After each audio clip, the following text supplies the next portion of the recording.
La peinture de la carrosserie est d'assez bonne qualité et peut résister aux rigueurs d'un usage quotidien. Même s'il convient d'admettre qu'il existe encore ici quelques zones problématiques, les bords des portes et des passages de roues sont les plus susceptibles d'être endommagés, éclats. Mais sur les pièces en plastique, la peinture n'adhère pas aussi bien. Par exemple, la peinture des moulures et des poignées de porte commence à être lavée à l'eau après 4 à 6 ans d'utilisation. Il y a également des plaintes concernant la résistance à la corrosion de la carrosserie, même s'il convient de reconnaître que les spécimens pourris sont rares aujourd'hui. Un revêtement rouge apparaît le plus rapidement aux endroits où la peinture est endommagée, il ne faut donc pas tarder à enlever les éclats. Les bords intérieurs des arches arrière, les parties inférieures des portes, le bord du capot et du toit nécessitent également une attention particulière. Avec le temps, ils peuvent se couvrir de taches rouges. Si même de légères traces de rouille apparaissent, cela n'a aucun sens de retarder l'élimination du défaut, car l'épaisseur du métal n'est ici pas grande et la corrosion le rongera dans quelques années. Une autre plaie exclusive de ce modèle est la corrosion du guide de lunettes arrière. Sans soin approprié de la carrosserie, des surprises désagréables peuvent survenir aux endroits où la saleté s'accumule, poche d'aile avant, bouclier moteur, montant de porte et seuil.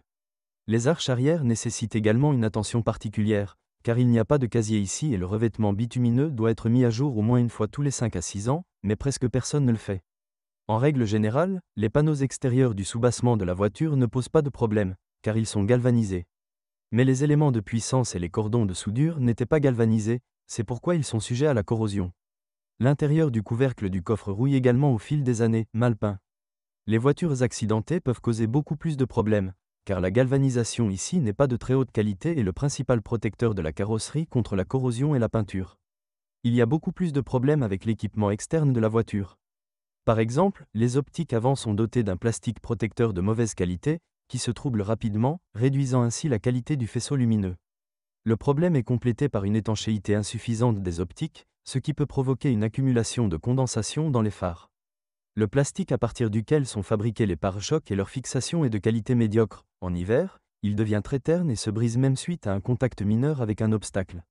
Un problème similaire se produit avec les moulures, dont le coup vous surprendra désagréablement. Sur les modèles plus anciens, le trapèze des essuie-glaces, dont les charnières se cassent au fil des années, peut provoquer des maux de tête. Avant d'acheter une voiture, c'est une bonne idée de vérifier l'état du capot et des charnières des portes. Avec le temps, elles se desserrent et commencent à cogner. En plus des bruits parasites, des charnières cassées peuvent provoquer l'ouverture du capot pendant la conduite, ce qui peut entraîner des réparations coûteuses. Il est difficile de qualifier les serrures et les joints de porte de réussis, car ils se brisent progressivement et commencent à laisser entrer l'humidité dans l'habitacle. Pour la Nissan Almera classique, seul un groupe motopropulseur à essence de 1,6 litres, QG16DE, était disponible. Cette unité est représentative de l'école japonaise de construction de moteurs et ne pose pas de problème particulier.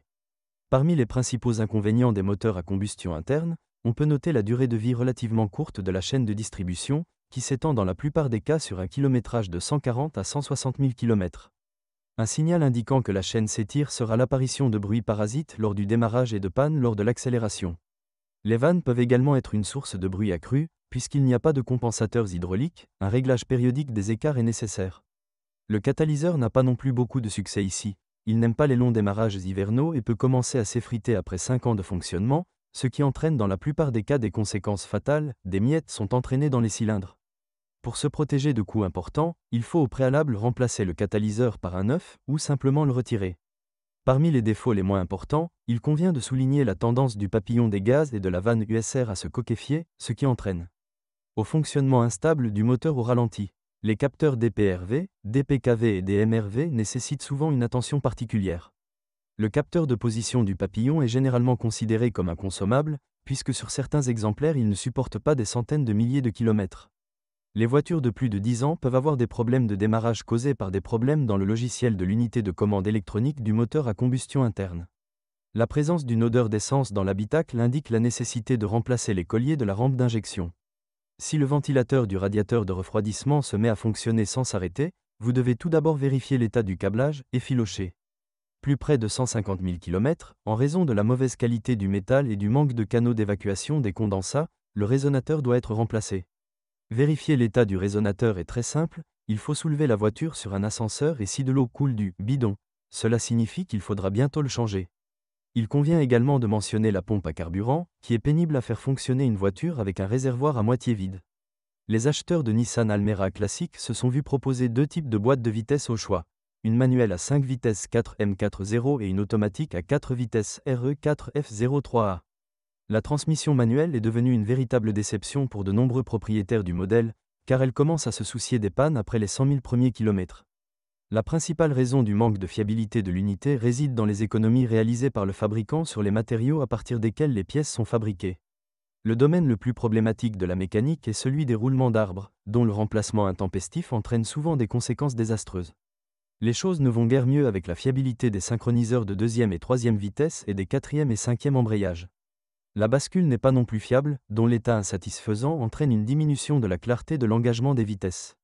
L'embrayage peut durer jusqu'à 150 000 km ou plus, mais il présente des points faibles, le ressort de rappel sur la pédale casse, et le maître-cylindre d'embrayage perd son étanchéité. La transmission automatique s'est avérée moins capricieuse même avec un bon entretien. Vidange d'huile tous les 60 000 km, fait environ 200 000 km sans réparation, mais plus près de 150 000 km, en règle générale, ça commence à démarrer. Les principaux problèmes de la boîte de vitesse sont causés par l'usure des embrayages et le colmatage des solénoïdes, des électrovannes et des canaux du corps de vanne par des produits d'usure, suivis d'un manque d'huile qui affecte les pièces mécaniques de la boîte de vitesse. À un kilométrage de 150 à 200 000, le joint d'huile de la turbine à gaz et ses garnitures de blocage doivent être remplacés. À kilométrage élevé, des problèmes de ressources sont inévitables, tels que l'usure des bacs de pompe et du train planétaire arrière. La durée de vie de cette transmission est de 300 à 400 000 km. La Nissan Almera classique est équipée d'une suspension typique du segment économique, jambes de force McPherson à l'avant et poutre à l'arrière. Il convient de noter que la barre anti-roulis n'a pas été installée en standard, mais que des fixations sont fournies et, si vous le souhaitez, le stabilisateur peut être installé indépendamment, à moins, bien sûr, que l'ancien propriétaire ne l'ait fait avant vous. Le châssis de la voiture est assez énergivore et s'adapte bien aux routes inégales, mais en même temps, il ne se comporte pas de la meilleure façon à grande vitesse. Quant à la fiabilité de la suspension, même malgré le faible coût de la voiture, la plupart des choses sont importantes. Les pièces ici sont assez durables. Les plus gros problèmes sont causés par les soufflets d'amortisseurs, qui se couvrent rapidement de fissures, ce qui entraîne une diminution de la durée de vie des jambes de force. Si vous remplacez rapidement un coffre endommagé, les amortisseurs peuvent durer jusqu'à 100 000 km. Les supports de jambes de force avant résistent rarement à plus de 100 000 km. Les consommables restants de la suspension avant, silent block, rotules et roulements, peuvent généralement supporter 100 à 150 000 km. Les blocs silencieux de la poutre arrière sont essentiellement éternels. On ne peut pas en dire autant des ressorts, qui, sous des charges régulières, ne peuvent même pas supporter 100 000 km. La direction utilise un mécanisme à crémaillère et pignon avec direction assistée. La crémaillère de direction s'est avérée étonnamment durable et, dans la plupart des cas, ne pose pas de problème sur 150 à 200 000 km. Pendant le fonctionnement, assurez-vous de garder un œil sur les bottes du rack, car elles ne sont pas très bonnes ici. La direction assistée est également fiable, mais son service sans problème nécessite le remplacement périodique du fluide de travail. Si cela n'est pas fait, l'usure de la direction assistée finira par tuer la pompe et les poignées de la crémaillère. Les choses ne vont pas mal non plus en ce qui concerne la fiabilité des consommables de direction. Les pointes de direction durent 90 à 100 000 km, les tiges peuvent durer jusqu'à 200 000 km. Avant d'acheter une voiture, il serait utile de vérifier l'état de la colonne de direction, dont la présence de jeu indique la nécessité de remplacer l'arbre de transmission. Les freins sont également fiables. La seule chose qui suscite le mécontentement des propriétaires est la courte durée de vie des consommables d'origine et les pannes fréquentes du système ABS, défaillance des capteurs, des connecteurs et du câblage. La qualité des matériaux de finition, ainsi que le design intérieur en principe, ne l'est pas. Le point fort de la Nissan Almera classique. De plus, la plupart des matériaux de finition résistent mal au vieillissement et ne sont pas à leur meilleur après 5 à 7 ans d'utilisation. Par exemple, le plastique vieillit très rapidement et le revêtement des sièges en tissu absorbe activement la saleté et la poussière. Le remplissage des sièges avant n'est pas non plus de la meilleure qualité, qui a tendance à s'effondrer, c'est pourquoi les sièges perdent rapidement leur forme, notamment sous les conducteurs lourds. Il ne faut pas s'attendre à un confort acoustique particulier de la part de la voiture, car il n'y a pratiquement pas d'isolation phonique ici et le plastique dur au fil des années transforme l'intérieur en un hochet.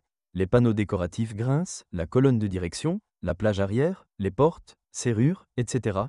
frappent la fiabilité de l'électronique, alors dans l'ensemble, il n'y a rien à casser ici, car la voiture est dépourvue de systèmes et d'équipements complexes. Le seul problème pouvant être identifié est le ventilateur intérieur, qui est souvent remplacé en raison d'un sifflement à basse vitesse. Il existe également des problèmes tels qu'une défaillance des éléments chauffants de l'aire de stationnement des essuie-glaces. Sur les véhicules plus anciens, les pannes de l'antenne de l'antidémarrage, des unités de commande et de commutation, ainsi que du capteur de pression du système de climatisation, pour les voitures avant 2008, sont également courantes. Les points vulnérables incluent également le câblage du couvercle du coffre, il se brise à l'intérieur de l'ondulation.